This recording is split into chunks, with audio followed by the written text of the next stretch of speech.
చంద్రబాబు నాయుడు గారి కొడుకు నారా లోకేష్ గారు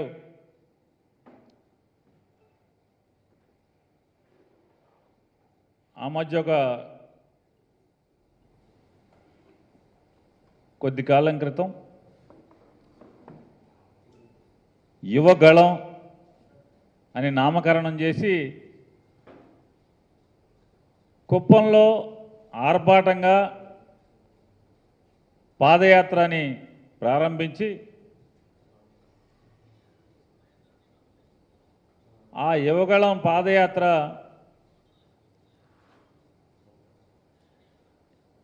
ఏంటి ఆ పాదయాత్ర అంటే సాధారణంగా పాదయాత్ర అంటే ప్రతి ఊరు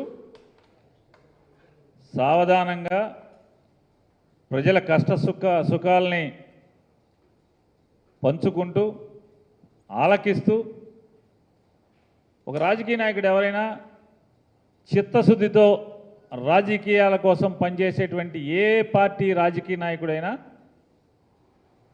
ప్రజల యొక్క సమస్యల్ని ప్రజల యొక్క బాధల్ని ఆలకిస్తూ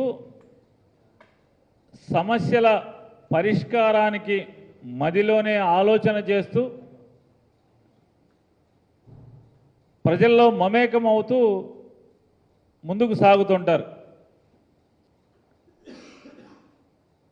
ఏంటి అంటే ఇది చూస్తే ఈ యువకులం అని మొదలుపెట్టిన ఈ యాత్ర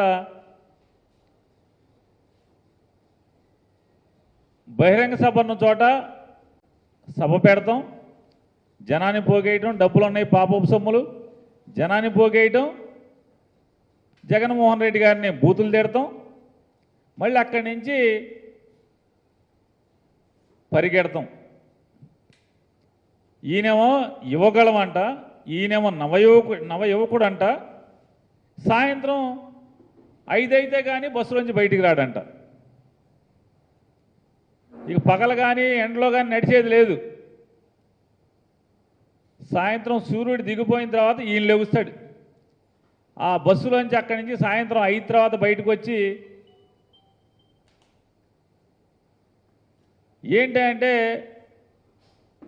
మనకి ఏదైనా వీడియో కానీ లేకపోతే యూట్యూబ్లో కానీ ఫాస్ట్ ఫార్వర్డ్ చేస్తే పరిగెడతా ఉంటారు. ఎక్కడున్నాడండి అంటే అప్పుడండి బయలుదేరాడు, బస్ దిగి బయలుదేరాడండి, పడమటి సెంటర్లో ఉన్నాడండి అంటారు కాసేపు. మళ్ళీ రాత్రి 10ంటికి ఎక్కడున్నాడంటే ఏలూరు దగ్గర ఉన్నాడండి అంటాడు. ఇదేంటే ఇక అప్పుడే పడమట అన్నారు, 5ంటికి అప్పుడే ఏలూరు ఏంటి ఏం చేస్తున్నాడు అసలు? పాదయాత్ర, మనుషులతో మాట్లాడుతున్నాడా ఏంటి, ఏం చేస్తున్నాడంటే అర్థం కాని పరిస్థితి.